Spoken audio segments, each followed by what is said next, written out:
Bom dia, pessoal. Sejam bem-vindos a mais uma videoaula. Hoje vamos estudar antropologia. É uma ciência que busca compreender os seres humanos, suas culturas e as formas de viver em sociedade. Vamos começar.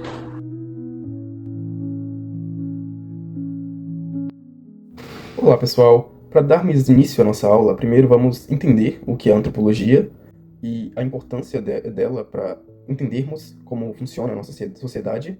E durante a aula veremos como surge essa ciência, como ela evolui e por que continua sendo importante para entendermos as diferenças culturais que existem na nossa sociedade. Para começar, vamos entender a origem da palavra antropologia. Anthropos significa ser humano. Logos significa estudo ou conhecimento. Isso, claro, no grego. É uma palavra de origem grega.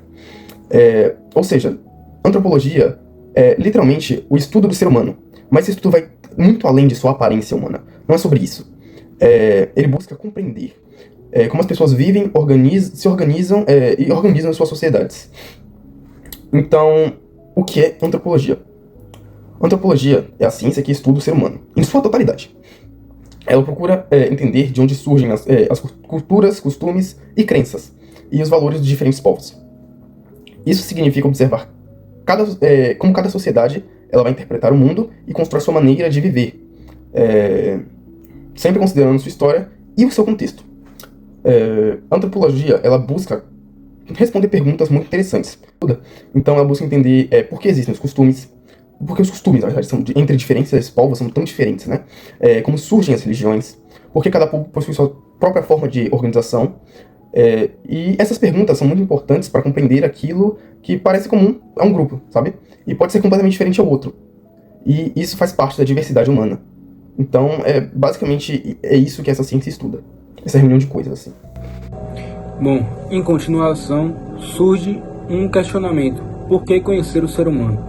Conhecer o ser humano é muito importante para que possamos criar uma sociedade onde nessa sociedade teremos relações e assim podemos formar também uma cultura e uma sociedade onde não se tem preconceitos e onde as pessoas se respeitem.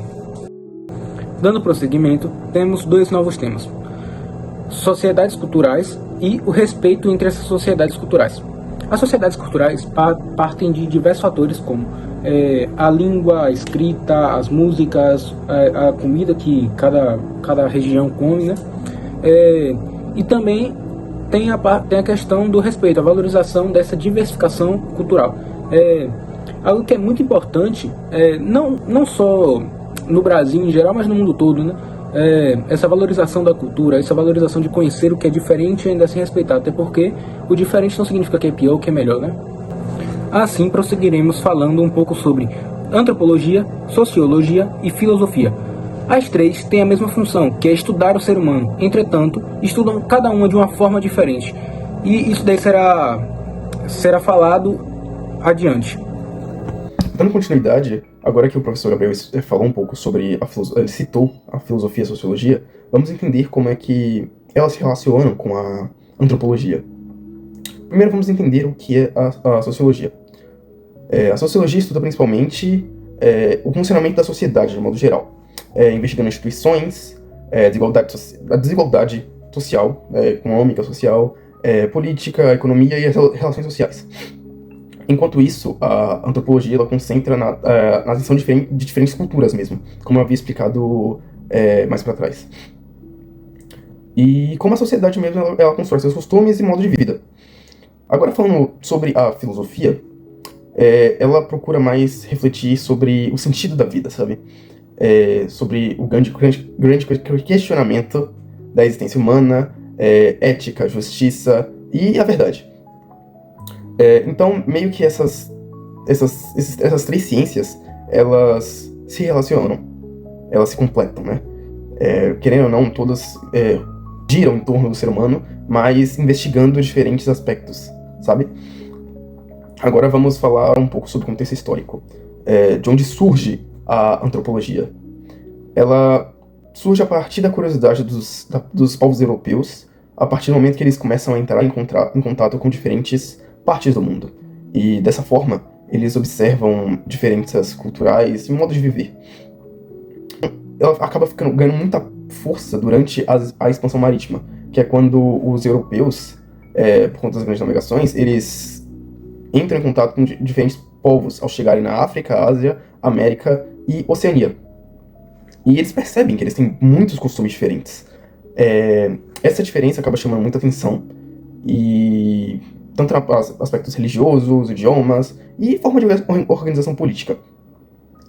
O que faz com que os primeiros estudos sobre a antropologia comecem. Prosseguindo nesse caminho, eu vou falar um pouco sobre a antropologia no século XIX e como essa antropologia evoluiu durante os tempos. A antropologia no século XIX era algo muito mais crítico, muito mais rígido, e não era algo tão profundo como é atualmente. Tanto que essa antropologia ela foi evoluindo de maneira a maneira, sendo crítica, entretanto também muito respeitosa, o que foi algo chamado de evolucionismo cultural, o que foi algo muito importante para conhecermos mais as sociedades através da antropologia. Bom, agora eu vou falar um pouco sobre a evolução cultural e falar mais um pouco também sobre a evolução da antropologia. A evolução cultural foi um grande problema, porque ela tratava como se uma cultura fosse primitiva e a outra fosse mais, como posso dizer, fosse mais sábia.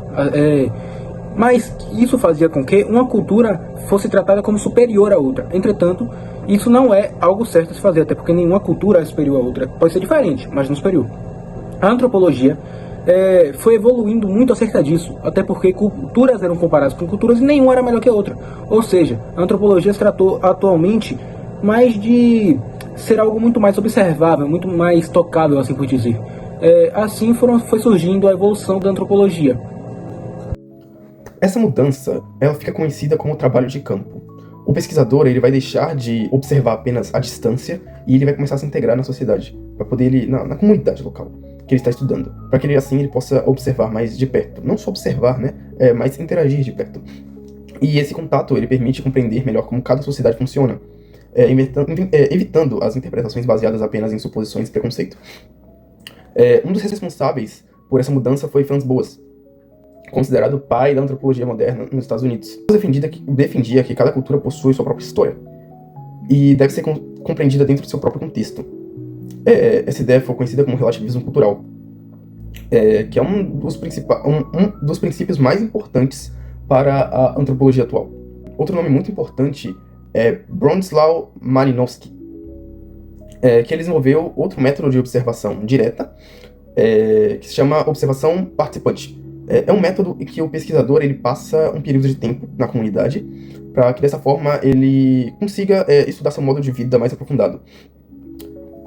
Dessa forma ele consegue, na prática, o que vai acontecer na prática?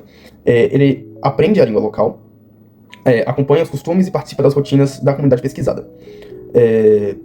Este método tornou os estudos antropológicos muito mais confiáveis, né? Já que ele vai estar ali interagindo, vai entender mais como é que funciona, e dessa forma vai permitir que basicamente uma análise de dentro para fora, sabe?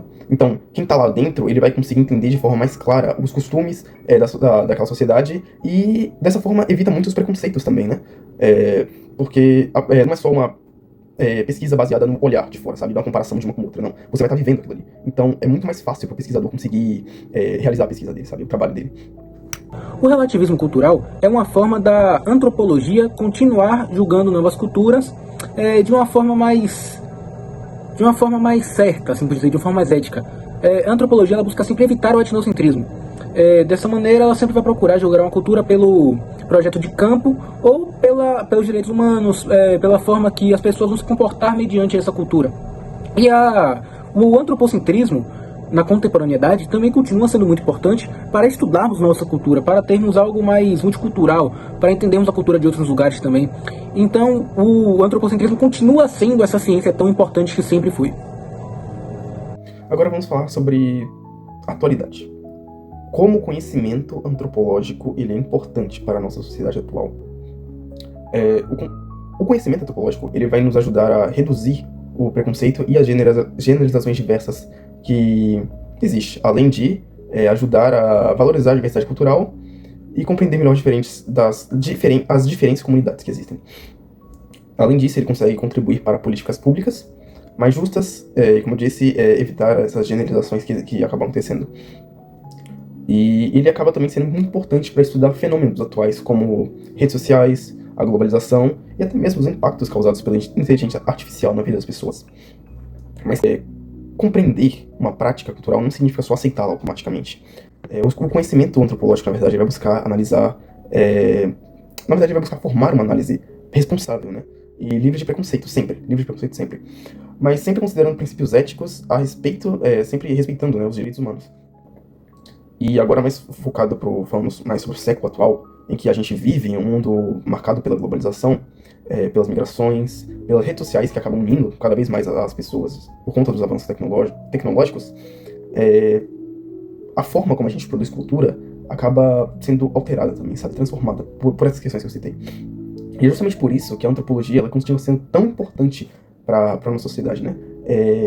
Ela vai ajudar a gente a entender essas mudanças, a desenvolver um olhar mais crítico sobre a sociedade e até mesmo sobre nós mesmos.